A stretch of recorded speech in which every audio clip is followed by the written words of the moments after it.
Bonjour à tous et bienvenue dans cette édition. Aujourd'hui, lundi de Pentecôte, ce jour férié est considéré depuis 10 ans comme une journée de solidarité pour les personnes âgées. Mais ce lundi, vous étiez finalement peu nombreux à travailler.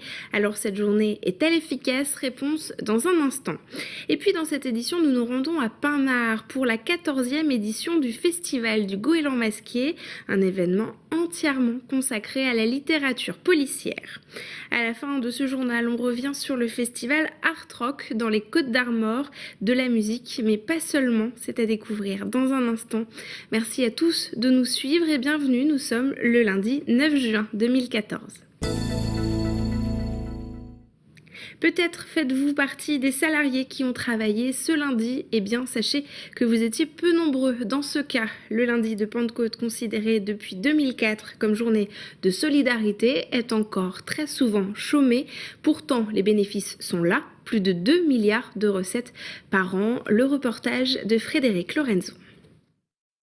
Ouvert ou fermé, ce lundi, c'était la question. Comme cette grande surface, certains avaient décrété ce 9 juin férié et chômé, au risque de perdre quelques clients. J'avais entendu que c'était fermé, mais je me suis dit peut-être aller voir parce qu'il y a des centres commerciaux qui sont ouverts, je crois, aujourd'hui.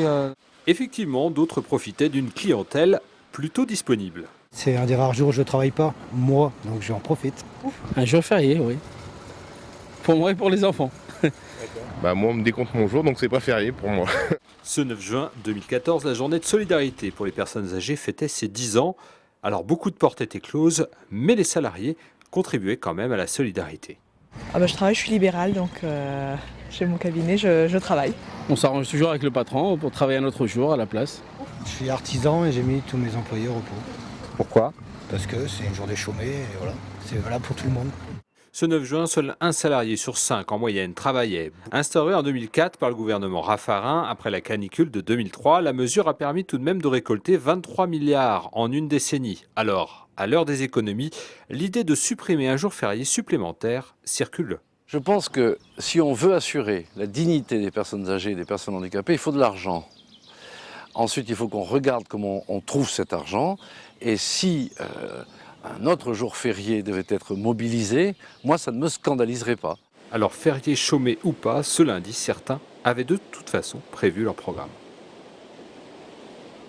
Dans ce journal, on revient également sur l'actualité du week-end. Près de 2000 personnes se sont rassemblées à l'île Tudy ce dimanche pour la 4e édition du Défi Géna, une course qui permet de récolter des fonds pour la recherche contre la mucoviscidose. Xavier Patrijon était sur place. C'est la 4e fois que des centaines de petits personnages bleus envahissent le littoral de l'île Tudy. Cette année, ils sont près de 2000 à marcher ou courir ce Défi Géna, avec un objectif: récolter des fonds pour la recherche contre la mucoviscidose. Notre petit Eriwan, petit-neveu, a la mucoviscidose et puis mon beau-frère et ma belle-sœur sont très très actifs au niveau de l'association. Alors on sait que la Bretagne est très touchée par la maladie et en fait ça permet déjà de faire connaître la maladie. Et puis voilà, on a mis notre chien, notre fils qui va courir. Et pour motiver la foule, le projet Défi Géna s'est doté d'une marraine appréciée des Bretons. Moi j'étais déjà bien sûr un peu au courant de ce qu'est cette maladie puisque je l'ai vue, j'ai des amis qui sont partis à cause de cette maladie-là. Pour financer cette recherche, il faut des sous et voilà, c'est un peu la raison quand même de notre présence aussi ici. Chacun paye sa participation, c'est très modeste. Et puis les entreprises que sont Verlingue et Génération rajoutent 10 € par coureur. Donc aujourd'hui, ça va permettre de rassembler des fonds de façon tout à fait conséquente. Et c'est d'ailleurs dans le Finistère qu'une partie des recherches s'effectue. Notre rôle est de faire connaître les travaux du professeur Ferrec à Brest pour mettre en lumière justement tout ce qu'ils font pour améliorer les traitements, parce qu'ils arrivent maintenant à faire des traitements, améliorer aussi l'espérance de vie, puisque en peu de temps finalement, en 40 ans, l'espérance de vie a vraiment beaucoup progressé. À peine le départ lancé que les premiers chiffres tombent. 19 000 € minimum vont ainsi être versés après la course à la recherche. Ils serviront à financer un poste d'ingénieur de recherche pendant une année. Pour les amoureux de romans noirs et d'enquêtes policières, le rendez-vous était à ne pas manquer. Le festival du Goéland masqué est revenu à Pinmar pour une nouvelle édition. Depuis vendredi et jusqu'à ce lundi, lecteurs, auteurs et surtout amoureux des mots se sont retrouvés. La caméra de Xavier Patrijon y a également pris part. À 2 pas de l'océan, sous les cris de son emblématique animal, la 14e édition du festival Le Goéland masqué prend place à Pinmar.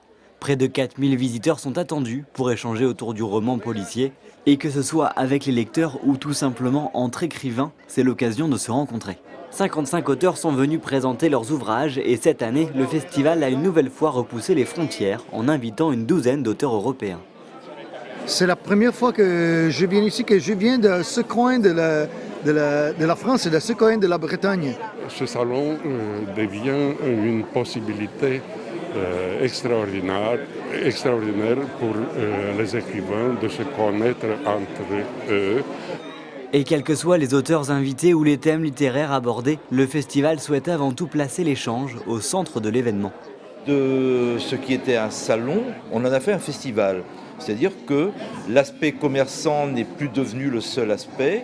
On a mis en place des débats, des conférences et au fur et à mesure de ces années, on s'est rendu compte que le livre était aussi un plaisir.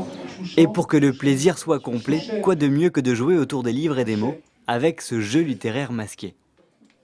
Il se trouve que Jean-Bernard Puy, qui est membre des Papous dans la tête, est un des plus fidèles auteurs invités ici à ce festival. Et en bavardant avec lui comme ça, cette idée est née de faire, on va dire, une émission qui rend hommage en quelque sorte aux Papous et qui modestement s'en inspire. Et le principe donc c'est de demander aux auteurs soit de préparer des textes, soit de les faire ici en direct pendant le salon ou pendant le week-end au bistrot, de préparer donc ce qu'on appelle l'exercice sous contrainte.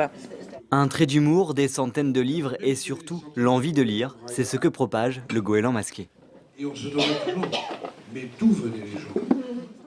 Et direction les Côtes d'Armor à présent pour la 31e édition du festival Art Rock. À côté des têtes d'affiches musicales comme M, Alice Cooper ou encore le duo de rappeurs Casseurs Flotteurs, le festival de Saint-Brieuc propose aussi dans son programme des expositions, du théâtre ou même de l'art culinaire. Un mélange hétéroclite qui a attiré cette année plus de 75 000 personnes. Anne Burlot. Il ouvre le bal des festivals. S'il est surtout connu pour ses têtes d'affiche, Art Rock, c'est d'abord un festival pluridisciplinaire qui mêle musique, danse, art numérique et théâtre.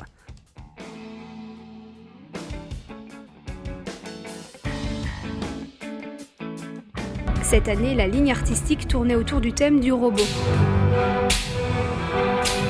Je trouvais que c'était un thème qui collait parfaitement à Art Rock. Art Rock, c'est la mixité, la diversité, et finalement on la retrouve dans ces robots.